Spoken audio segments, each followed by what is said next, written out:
Hey guys, आपका बहुत बहुत स्वागत है मेरे चैनल लाइफ ऑफ एजुकेशन में। फ्रेंड्स, लास्ट क्लास में तो हम लोगों ने chapter number 2 micro organisms friend and foamy friendly micro organisms तक पढ़ा था। तो फ्रेंड्स, इस क्लास में हम लोग माइक्रो ऑर्गेनिजम्स फ्रेंड एंड फो का पूरा चैप्टर का एंड करने वाले हैं। तो चलिए बिना किसी देरी के जल्दी से शुरू करते हैं। पहला पैराग्राफ है माइक्रो ऑर्गेनिजम्स फ्रेंड एंड फो में मेकिंग ब्रेड एंड कर्ड, यानी कि ब्रेड और कर्ड को बनाने के प्रोसेस। हम सब जानते हैं कि कर्ड को बनाने के लिए हमें एक बैक्टीरिया की ज़रूरत होती है, जिसे बोलते हैं हम लैक्टोबैसिलस बैक्टीरिया। ये फ्रेंड्स, जैसे कि आप इमेज में भी देख सकते हैं, ये लैक्टोबैसिलस बैक्टीरिया का व्यू है माइक्रोस्कोप के अंदर से। चलिए अब आगे पढ़ते हैं। नेक्स्ट क्वेश्चन है कि ये कैसे दूध को कर्ड में कन्वर्ट करता है। ये दूध को और ज़्यादा इंक्रीज़ कर देता है, जिसकी मदद से कर्ड बन जाती है। इसी टाइप के जो और भी ज़्यादा बैक्टीरियाज होते हैं वो हमें चीज़ को बनाने में हेल्प करते हैं, और क्या कहते हैं उसे, केक को बनाने में हेल्प करते हैं। केक भी इन्हीं बैक्टीरिया से बनता है, और पेस्ट्रीज़ भी इन्हीं से बनता है। आप लोगों ने रवा का नाम सुना? रवा मतलब सूजी। इनका मेन इंग्रेडिएंट क्या है? और भटूराज, ये जो भटूराज होते हैं, और ये रवा, सूजी और जो इडलीज होती हैं, इन सब का मेन इंग्रेडिएंट क्या है? इन सब का मेन इंग्रेडिएंट है कर्ड, यानी कि दही। और दही किस बैक्टीरिया से बनती है? दही बनती है लैक्टोबैसिलस बैक्टीरिया। जैसे कि राइजोबियम बैक्टीरिया होता है, वैसे ही लैक्टोबैसिलस भी होता है। दोनों के दोनों फ्रेंडली माइक्रो ऑर्गेनिज्म ही हैं। चलिए नेक्स्ट हम एक और फ्रेंडली माइक्रो ऑर्गेनिज्म के बारे में पढ़ते हैं, जिसका नाम है यीस्ट। यीस्ट जो है रैपिडली रिप्रोड्यूस करता है और CO2 यानी कि कार्बन डाइऑक्साइड को रिलीज़ करता है।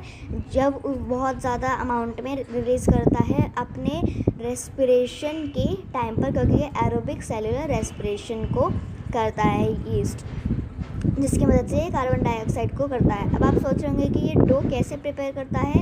ये डो को सबसे पहले उसमें एयर गैस बबल्स को फुलाता है, जिसकी मदद से वो जो डो होता है वो भी और ज़्यादा फूल जाता है, और फिर वो डो कन्वर्ट हो जाता है। इसी रीज़न की वजह से यीस्ट को एक लार्ज स्केल में इंडस्ट्रीज़ में यूज़ किया जाता है, ब्रेड्स को बनाने के लिए, और क्या कहते हैं, केक्स को बनाने के लिए। और यीस्ट को सबसे ज़्यादा यूज़ किया जाता है अल्कोहल या फिर वाइन को बनाने के लिए। इसी पर्पज़ की वजह से उसको नेचुरल शुगर्स जैसे कि वीट, बार्ले, इन सब क्रॉप्स के बीच में ग्रो किया जाता है। इसी प्रोसेस को the process of conversion of sugar into alcohol is called fermentation, यानी कि उस प्रोसेस को जिससे शुगर को अल्कोहल में कन्वर्ट किया जाता है उसे बोलते हैं फर्मेंटेशन। फर्मेंटेशन को सबसे पहले 1857 में लुइस पैस्चर ने डिस्कवर किया था। चलिए नेक्स्ट पैरा की ओर पढ़ते हैं। नेक्स्ट पैरा है हमारा medicinal use of micro organisms, यानी कि माइक्रो ऑर्गेनिज्म मेडिकली हमें कैसे यूज़फुल होते हैं। जब भी हम बीमार होते हैं तो फिर डॉक्टर्स हमें कुछ मेडिसिन देते हैं ना, जिनसे हम बहुत जल्दी रिकवर कर जाते हैं, उन्हें बोलते हैं एंटीबायोटिक्स। एंटीबायोटिक्स वो मेडिसिन होती हैं जो कि हमारे अंदर जो भी हार्मफुल बैक्टीरिया गया होता है, या तो उसकी ग्रोथ को कम कर देती हैं या फिर उसको वहीं ख़त्म कर देते हैं। कुछ एग्जांपल्स हैं, जैसे कि एक है स्ट्रेप्टोमाइसिन, दूसरे है पेनिसिलिन, और फिर एक और है जो कि आपके बुक में मेंशन है, वो है टेट्रासाइलिन। चलिए नेक्स्ट पैराग्राफ पढ़ते हैं। नेक्स्ट पैरा है precautions to be taken while taking antibiotics. हमें एंटीबायोटिक्स की प्रिकॉशंस भी होती हैं। सबसे पहले हमें अपने कोर्स को कंप्लीट करना होता है, उसके सारे साइड इफ़ेक्ट्स, और कभी भी हमें बिना डॉक्टर की एडवाइस के एंटीबायोटिक्स नहीं लेने चाहिए। हमें ईटिंग डायरेक्शंस को फॉलो करना चाहिए, और उसको डिस्पोज करना चाहिए प्रॉपरली, और उसके पूरे कोर्स को ज़रूर कंप्लीट करना चाहिए। चलिए जल्दी से नेक्स्ट पॉइंट पे चलते हैं। नेक्स्ट है हमारा वैक्सीन, जिससे मोस्टली सभी लोगों को डर लगता होगा वैक्सीन, पर ये बहुत ज़्यादा एसेंशियल होती है हम लोगों के लिए, क्योंकि जब हम छोटे थे हम लोगों को बहुत सारी वैक्सीन्स लगी होंगी, क्योंकि ये बहुत ज़्यादा एसेंशियल होती हैं हमको कुछ डिसीज़ से प्रोटेक्ट करने के लिए। जैसे कि हमको पहले पोलियो की ओरल वैक्सीन लगी थी जब हम छोटे थे, और बहुत सारी वैक्सीन्स भी लगी होंगी, जैसे कि TB की और हेपेटाइटिस की, और जितनी भी जैसे चिकन पॉक्स, स्मॉल पॉक्स, इन सब की भी हमें वैक्सीन मिली होंगी। और सबसे पहली वैक्सीन किसने डिस्कवर की थी? सबसे पहली वैक्सीन एडवर्ड जीनियर ने डिस्कवर की थी, वो भी स्मॉल पॉक्स की। 1768 में उन्होंने डिस्कवर की थी स्मॉल पॉक्स की। इससे भी माइंड में माइंड में रखिएगा कि सबसे पहली वैक्सीन किसने डिस्कवर की थी, एडवर्ड जीनियर ने, क्योंकि ये वाला क्वेश्चन बहुत ज़्यादा एग्जाम्स में आता है। चलिए नेक्स्ट पढ़ते हैं। नेक्स्ट हमारा इंक्रीजिंग सॉइल फर्टिलिटी, यानी कि माइक्रो ऑर्गेनिजम्स सॉइल फर्टिलिटी को इम्प्रूव करने में कैसे मदद करते हैं। माइक्रो ऑर्गेनिजम्स जो कि सॉइल को फर्टाइल बनाते हैं, वो उसके अंदर के डेड एंड डिकिंग मटेरियल्स को डिकम्पोज कर देते हैं, जिसकी मदद से सॉइल और ज़्यादा फर्टाइल हो जाती है, मतलब कि उसे मैन्योर में कन्वर्ट कर देते हैं, जो कि हमने चैप्टर 1 में मैन्योर एंड फर्टिलाइजर्स के बारे में पढ़ चुके हैं, तो फिर उसको बताने की कोई ज़रूरत नहीं है। चलिए नेक्स्ट पढ़ते हैं। नेक्स्ट हमारा क्लीनिंग द एनवायरनमेंट, यानी कि माइक्रो ऑर्गेनिजम्स एनवायरनमेंट को क्लीन करने में कैसे मदद करते हैं। जैसे कि इमेज में भी देख सकते हैं कि माइक्रो ऑर्गेनिजम्स सॉइल के अंदर जो डेड एंड डिकेइंग प्लांट्स या फिर उनकी डेड बॉडीज़ पड़ी होती हैं, उनको डिकम्पोज कर देते हैं और फिर एनवायरनमेंट को क्लीन करने में मदद करते हैं। चलिए नेक्स्ट पढ़ते हैं। हमारा हार्मफुल माइक्रो ऑर्गेनिजम्स, यानी कि हार्मफुल माइक्रो ऑर्गेनिजम्स जो कि हमें डिसीज़ कॉज करते हैं। मैंने आपको पहले बताया रखा हार्मफुल माइक्रो ऑर्गेनिजम्स किस टाइप के होते हैं, वो हमें डिसीज़ कॉज करते हैं और फिर गंदगी जगह से हमें बीमार भी कर देते हैं। ये कॉन्टैक्ट के थ्रू, एयर, वाटर और ह्यूमन कॉन्टैक्ट के थ्रू भी होता है।